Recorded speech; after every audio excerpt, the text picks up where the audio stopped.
तालीम पुणा गोकुळ तालीम पुणा पैलवानರು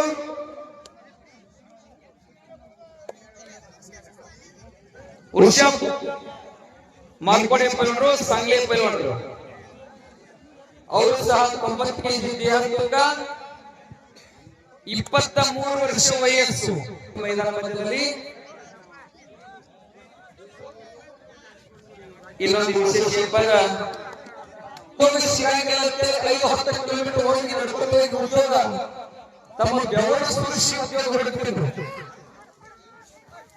ಆದ್ರೆ ಇವತ್ತು ನಾವು ಯುದ್ಧ ದೇಹದ ಕೋಪ ಕರಗಿಸಕ್ಕೆ 5 ಕಿಲೋಮೀಟರ್ ನಡೆಯಕತ್ತೀವಿ. ನಾವು ಎಲ್ಲ ಉದ್ಯೋಗಕ್ಕಾಗಿ 6 ಕಿಲೋಮೀಟರ್ ನಡೆದಿದ್ದೀವಿ ಅಂತ ಕಾಕ ಹೇಳಿ ಅಷ್ಟು ಸತ್ಯಕ್ಕೆ. ಯಾಕಂದ್ರೆ ಕುಸ್ತಿ ಹಿರಿಯರಾಗ ಎಂತಿಂತ ಮಹಾನ್ ವ್ಯಕ್ತಿಗಳಿಗೆ ಈ ಕುಸ್ತಿಯ ವೈಭವ ಇಷ್ಟೊಂದು ಆಗಲಿಕ್ಕೆ ತಮ್ಮ ಶ್ರಮವನ್ನು ವಹಿಸಿದ ಇತಿಹಾಸ ಪುರಾಣಗಳ ತೆಗೆದು ನೋಡಿದಾಗ ರಾಮಾಯಣ ಮಹಾಭಾರತ ತೆಗೆದು ನೋಡಿದಾಗ ಸಹ ಕುಸ್ತಿಯ ಒಂದು ಹಿನ್ನೆಲೆಯನ್ನು ಕಾಣುತ್ತೀವಿ. ಜೊತೆಗೆ ಇಲ್ಲಿ ಸಾಕಷ್ಟು ಹಳ್ಳಿಗಳು ಸಹ ಕುಸ್ತಿಯ ವೈಭವವನ್ನು ಮೆರೆತಕ್ಕಂತಹ ಕುಸ್ತಿಗಳಾಗಿ ಹೊಂದಿದವ. ಅದರಲ್ಲಿ ನಿಜವಾಗಿಯೂ ಜೀವಂತಿಕೆಗೆ ರಾಜ್ಯ ಮಹಾರಾಜರು ಮುಗಿಸಿರ್ತಕ್ಕಂಥ ಕುಸ್ತಿಯ ಕಲೆಗೆ ತಾವು ಶಕ್ತಿಯನ್ನು ತುಂಬ್ತಾ ಇದ್ರಿ.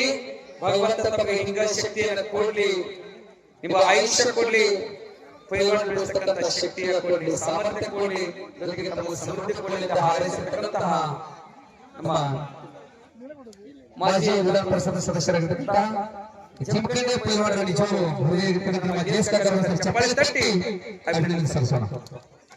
ಮುರುಗೇಶ ಹಾರ್ವೇರಿ ಪೈಲ್ವಾನರು ಈಗ 2-3 ವರ್ಷ ನೋಡ್ತಾ ಇದ್ದೀವಿ. ಒಬ್ಬ ಶಾಂತ ಪ್ರಿಯ ಪೈಲ್ವಾನ, ಗುರು ಹಿರಿಯರನ್ನ ಬಹಳ ಗೌರವಿತವಾಗಿ ಗೌರವ ಸಲ್ಲಿಸತಕ್ಕಂತಹ, ಜೊತೆಗೆ ಒಬ್ಬ ಅಪರೂಪದ ಸೌಜನ್ಯವುಳ್ಳ ಪೈಲ್ವಾನ. ಕರೆದ ತಕ್ಷಣ ಮೈದಾನಕ್ಕೆ ಬರೋದಾಗಲಿ ಕೊಡುವರಿಗೆ ತನ್ನ ಒಂದು ಶಾಂತತೆಯನ್ನು ಕಾಪಾಡತಕ್ಕಂಥ ಶ್ರೇಷ್ಠ ಪೈಲ್ವಾನ. ಸರ್ ಚಪ್ಪಾಳೆ ತಟ್ಟಿ ಆ ಪೈಲ್ವಾನ ಇನ್ನೊಂದು ಸರಿ ಉಳಿದಿರಿಸುವ ಕಾರ್ಯವನ್ನು ಮಾಡುವ.